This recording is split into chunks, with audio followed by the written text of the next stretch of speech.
Olá, eu sou a Karen Lira e o meu grupo é formado pela Verena Melo Barros da Costa e Luiz Pérez Alves Pinho. Nosso vídeo relatório de hoje é referente à aula prática 2 de um circuito amplificador não inversor. Seguido pelo conceito de um amplificador não inversor, o mesmo é um on-pop com 2 resistores de alimentação, sendo o VI a tensão de entrada e VO a tensão de saída desse amplificador. O resistor 1 ele liga o terra ao terminal inversor. O resistor de realimentação ele liga o terminal inversor ao terminal de saída V0, ou VO. E o terminal não inversor é ligado à entrada VI. Esse amplificador ele é chamado de não inversor porque o sinal de saída dele possui a mesma polaridade do sinal de entrada.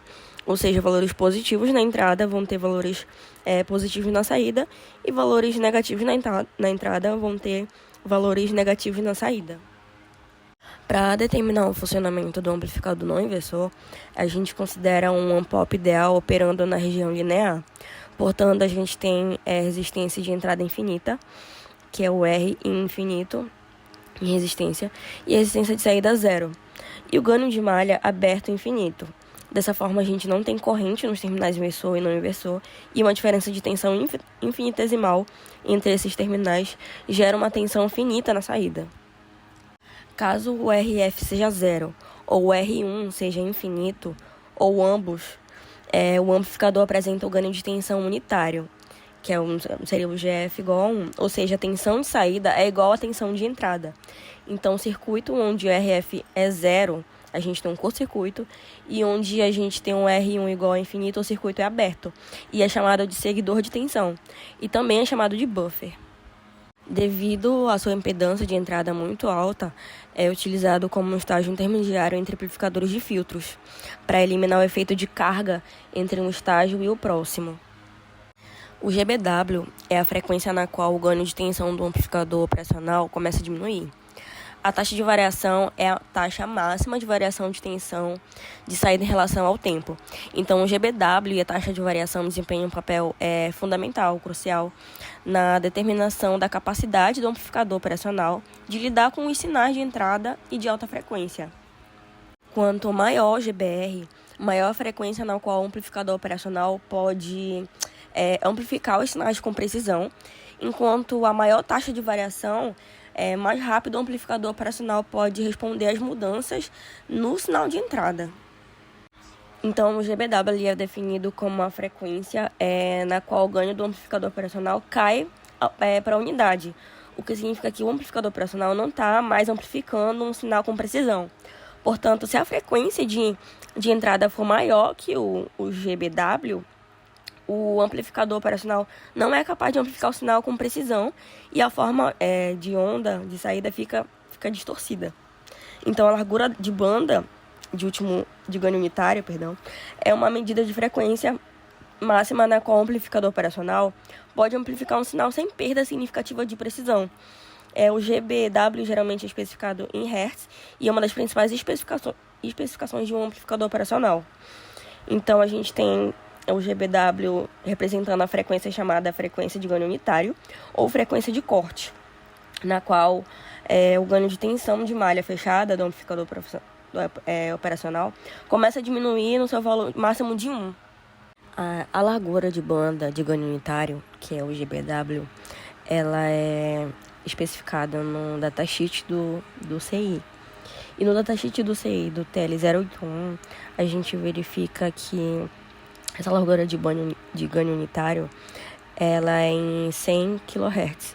E a gente vai verificar mais para frente que justamente nessa faixa, aproximadamente, o sinal ele começa a ficar distorcido. Como a gente pode chamar de serrilhado. Por fim, é o conceito que determina a medida da capacidade de transmissão, em especial de conexão à rede. Além de ser um conceito utilizado na informática, a largura de banda também é usada em processamento de sinais, espectroscopia, eletrônica, entre outras áreas. Então, de acordo com o documento da aula prática, é pedido para a gente montar um amplificador não inversor de ganho 11 e entrada sinoidal 1 VPP. Medir o ganho no amplificador, levando a curva do ganho em decibéis da resposta em frequência que é passada, né? Que é 500 Hz, 1 kHz, 5, 10, 50, 100 e 500 kHz. Pela fórmula, para a gente conseguir chegar no ganho de 11, a gente pega os resistores básicos que são mais fáceis de encontrar, né? Que é o de 10K e o de 1K, obtendo esse ganho 11. Então, utilizando essas frequências dadas, a gente consegue mostrar onde é que nosso sinal de fato começa a serrilhar. Para o nosso experimento prático, né, utilizamos uma protoboard, um resistor de 1 kΩ, um resistor de 10 kΩ, um CI, o TL081 e jumpers. Olá, agora vamos falar como foi a nossa prática. A imagem à esquerda mostra o nosso circuito montado e a da direita a tensão utilizada. Como podem ver, foi escolhido 12 volts. Nós dividimos a prática em 6 partes, as quais mostram as diferenças nas formas de onda quando mudamos a frequência. Na primeira parte, colocamos a frequência em 500 Hz e a amplitude de entrada em 1 volt pico a pico.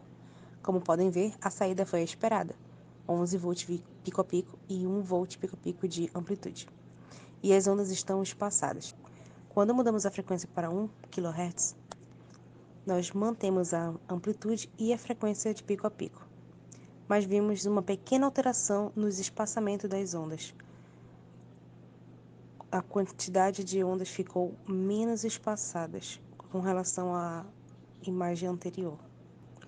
Nós mudamos novamente para 5 kHz e os valores permaneceram os mesmos, mas os espaçamentos ficaram cada vez menor. Quando mudamos para 10 kHz, os espaçamentos continuaram diminuindo, mas os valores permaneceram os mesmos. Ao mudar para 50 kHz, percebemos que o sinal de entrada teve uma leve atenuação, mas os valores permaneceram os mesmos, como podem ver na figura. Quando mudamos para 100 kHz, percebemos que o sinal de entrada é atenuado e distorcido por conta do aumento da frequência. O valor de pico a pico diminuiu para 2,21 volts pico a pico. E por último, ajustamos a frequência para 500 kHz e o sinal de entrada se atenua ainda mais. Para conseguirmos ver com clareza, mexemos no tempo. Assim, o sinal de saída mostrado foi de 220 mV pico a pico. Com isso, podemos concluir que o sinal começa a diminuir porque a faixa de frequência a qual ele foi projetado foi 100 kHz. Então, a partir dessa faixa limite, o sinal começa a atenuar. Ou seja, o one-pop funciona bem desde que esteja dentro da faixa a qual ele foi projetado. Olá a todos. Vou falar agora do amplificador operacional não inversor. O amplificador não inversor é um amplificador operacional com dois resistores de realimentação, sendo VI a tensão de entrada e V0 a tensão de saída do amplificador. Este amplificador é chamado de não inversor porque o sinal de saída possui a mesma polaridade do sinal de entrada, ou seja, valores positivos na entrada causam valores positivos na saída, e o mesmo para entradas negativas. Os amplificadores não inversores são usados por seus valores de alta impedância e melhor estabilidade devido ao feedback e ganho negativos. A propriedade de um amplificador não inversor que fornece ganho ou resistência na saída o tornou famoso pela diferenciação do circuito para sistema em cascatas. Bom, vou falar aqui de algumas aplicações do amplificador operacional não inversor. Pode ser aplicados em filtros analógicos, em circuitos de pequenos sinais, circuitos osciladores, usados como elemento de controle e atualmente é usado como circuitos paradores de tensão, circuitos paradores de esterese, circuitos que realizam operações matemáticas e também com circuitos grampeadores. Obrigado pela atenção.